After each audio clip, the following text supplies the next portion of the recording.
पहले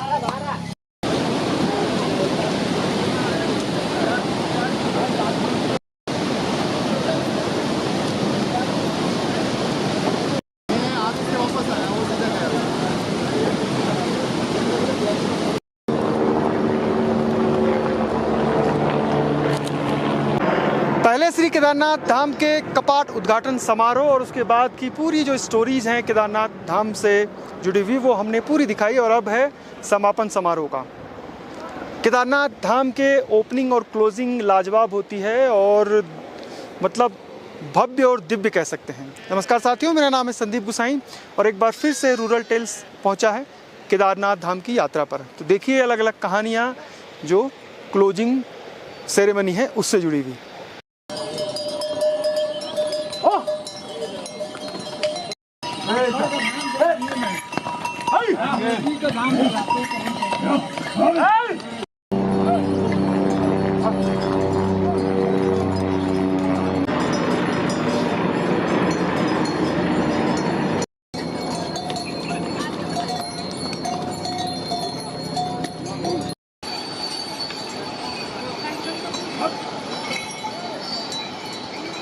पहले श्री केदारनाथ धाम के कपाट उद्घाटन समारोह और उसके बाद की पूरी जो स्टोरीज़ हैं केदारनाथ धाम से जुड़ी हुई वो हमने पूरी दिखाई। और अब है समापन समारोह का।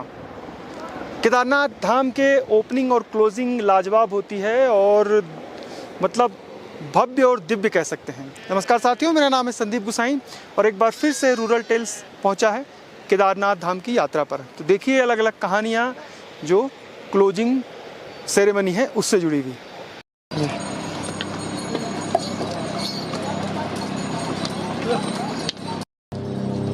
वो है कि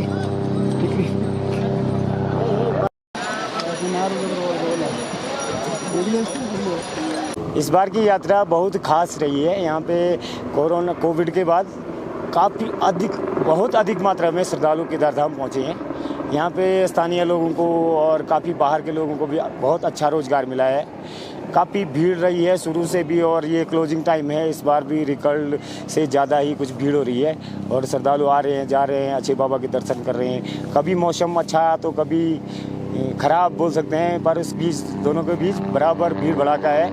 और बाबा के दर पे लोगों का आना जाना इस बार तो हद से भी ज़्यादा ही है और बाबा की ऐसी कृपा हो रही है कि सब भक्त लोग जितने भी पहुँच रहे हैं वो केदारधाम तक पहुँच ही रहे हैं। और इसके बाद मेरे को लगता है यहाँ पे कुछ व्यवस्थाएं भी शायद श्रद्धालुओं को कमी महसूस हुई होगी व्यवस्थाओं में और सरकार की तरफ से भी कुछ कमियाँ रही होंगी, पर उसके अंततः सब कुछ अभी अच्छा है। यहाँ पे थोड़ा बाहर से लोग आ रहे हैं, ये प्लास्टिक का कचरा वगैरह इसको काफ़ी फैला रहे हैं। हम लोग भी यहाँ पे दुकानें डाले हुए हैं, हम लोग भी यहाँ पे डिस्पोजल यूज़ कर रहे हैं और हम लोगों को चाहिए कि हम आगामी भविष्य में अपने इस केदार भूमि को, केदार घाटी को, पर्यावरण को सुरक्षित रखें, यहाँ पॉलीथीन मुक्त रखें, हम डिस्पोजल का यूज़ ना करें। यहाँ पे प्लास्टिक के और डिस्पोजल के जो चीज़ें हैं उनका कम से कम प्रयोग किया जाए। और हम लोग यहाँ पे स्टील के गिलासों से अगले साल स्टील के गिलास, कप, प्लेट जो भी होटलों में और ढाबों में यूज़ किए जाते हैं। और मैं चाहूँगा लोगों से अधिक से अधिक विनती करता हूँ कि आप लोग यहाँ पे इस प्रकार की गतिविधियाँ ना करें जो यहाँ के पर्यावरण को प्रदूषित करें और थोड़ा सा पर्यावरण को स्वच्छ रखें। इसी के साथ जय बाबा केदार। बहुत ही अच्छी यात्रा चल रही है और मौसम भी काफ़ी अच्छा है और सबसे अच्छी बात यह है कि बरसात पहले रुक चुकी है और इस समय थोड़ा सी जो कठिनाई हो रही थी यात्रियों को वो कठिनाई नहीं हो रही है और बहुत ही अच्छी तरीके से यात्रा मार्गों पर भी सारी अच्छी सुविधाएं हैं और सुबह से यात्रा शाम तक चल रही है और कोई ऐसी परेशानी नहीं आ रही यात्रा में कि कुछ कहा जा सके। अभी बाबा केदार के दर्शन करने हम जा रहे हैं और अभी आगे की व्यवस्था कैसी है अब वो बाबा केदार के यहीं जाके हमें पता लगेगा, लेकिन अभी तक का सफ़र जो रहा है वो अच्छा रहा है भैया।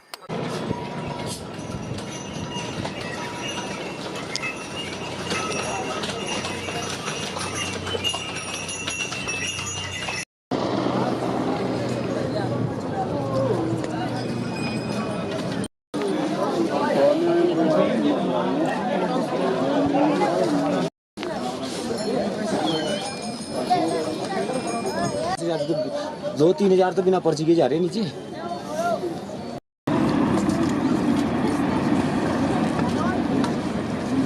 चलो चलो।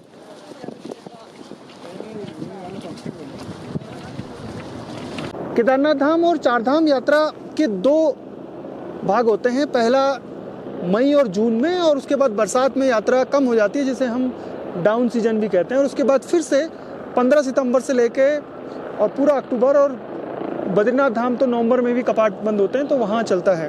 तो इस समय उत्साह वैसा ही है जैसे मई जून में होता है। पिछले 10-12 दिनों में 1 लाख से ज़्यादा श्रद्धालुओं ने दर्शन किए हुए हैं। और अभी तक अगर पूरे केवल केदारनाथ धाम की बात करूं तो लगभग 15 लाख श्रद्धालुओं ने अभी तक दर्शन कर लिए हैं।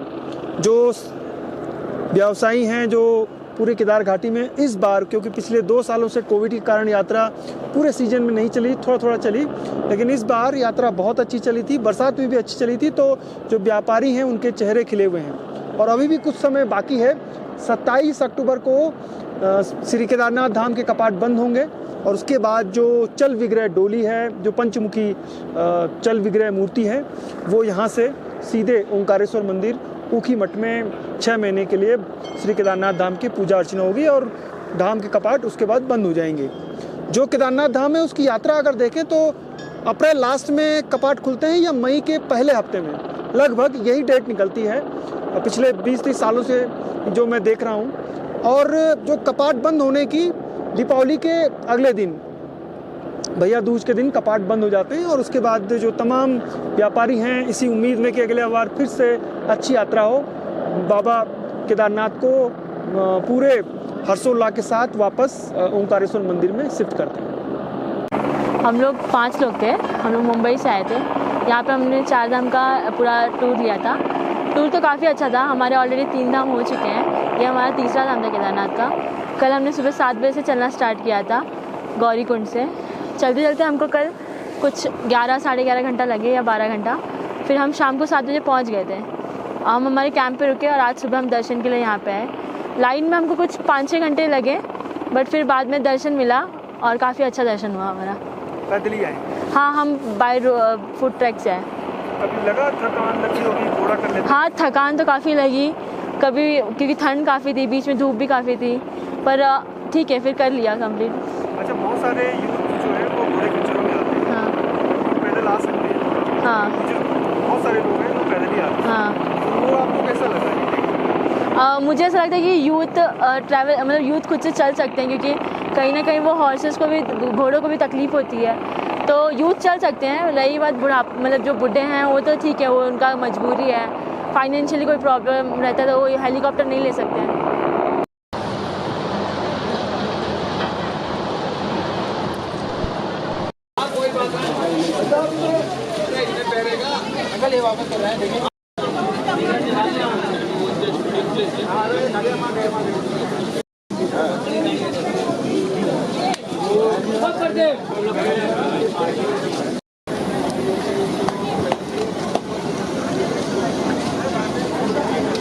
जब केदारनाथ धाम के कपाट हुए तो 15 मई के बाद और करीब 15 जून तक जो श्रद्धालुओं का सैलाब था वो ग्रामीण भारत के लोग थे, चाहे महाराष्ट्र हो, मध्य प्रदेश हो, राजस्थान हो, या फिर उत्तर प्रदेश हो, या फिर जो साउथ के राज्य हैं।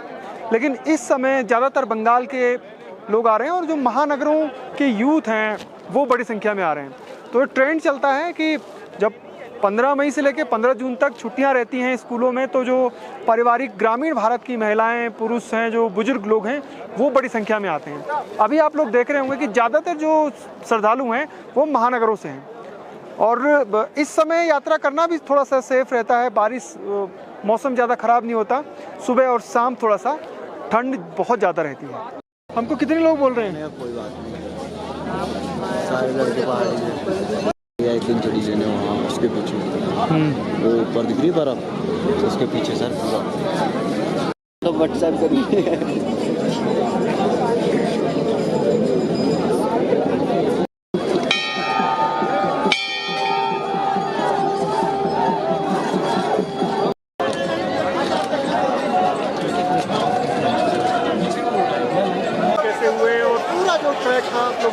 यात्रा तो बहुत ही कठिन थी। मैंने सोचा भी नहीं था कि मतलब दर्शन हो जाएगा भगवान का।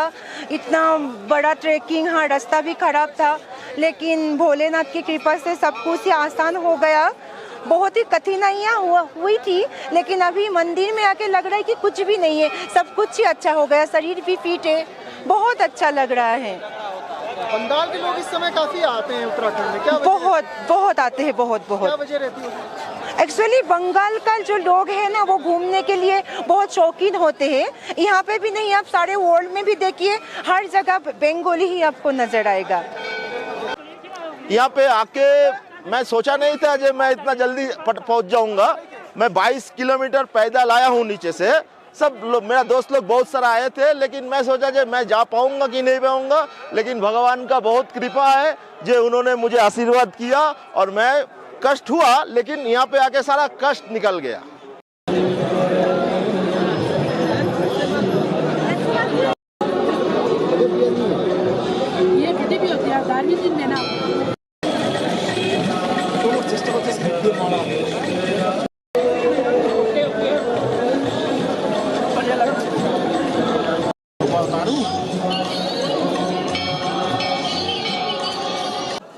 श्री केदारनाथ एक प्रमुख ज्योतिर्लिंग है, 12 ज्योतिर्लिंग में एक प्रमुख ज्योतिर्लिंग है, जहां मैं दर्शन करने के लिए आया हूं। परंतु यहां का व्यवस्था देख करके मैं बहुत दुखित हूं। जितने 12 ज्योतिर्लिंग हैं, सब में व्यवस्था अच्छा है और अच्छा तरह से भक्त लोग दर्शन करते हैं। कोई किस्म की विवाद नहीं है, गड़बड़ी नहीं है।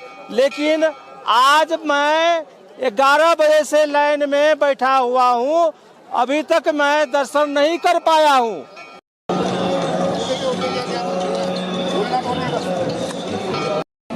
हिस्सा बटेंगे अब। हाँ, मैंने वैसे आने लगाया, मैंने कहा फिर मैं तो बीच में। देव महादेव के कपाट 27 अक्टूबर को बंद हो रहे हैं, लेकिन उससे पहले पूरे केदारपुरी श्रद्धालुओं की भीड़ से जो है चहल पहल बढ़ गई है। कपाट उद्घाटन समारोह और कपाट समापन समारोह, ये दोनों ही अद्भुत क्षण होते हैं और दोनों ही समय ऊपर से बर्फ़ के कण जरूर गिरते हैं। वैसे भी आजकल मौसम में थोड़ा सा बदलाव होने पर सीधे बर्फ़बारी हो रही है। तो अगर आपके पास समय है और आप बर्फ़बारी देखना चाहते हैं, पूरा मंदिर फूलों से सजा होता है जैसे कपाट उद्घाटन के समारोह में, वैसे ही समापन में भी पूरा मंदिर सजेगा, तो आप दोबारा केदारनाथ धाम आ सकते हैं। यहाँ की पूरी जो इस प्रोसेस है, कपाट उद्घाटन कपाट बंद होने की जो पूरी प्रोसेस है, वो सारी रूरल ट्रेल्स पे आपको एक के बाद एक जो कहानियाँ हैं वो हम बताते रहेंगे। फिलहाल संदीप गुसाई को इजाज़त दीजिए। जय नंदा, जय हिमाल।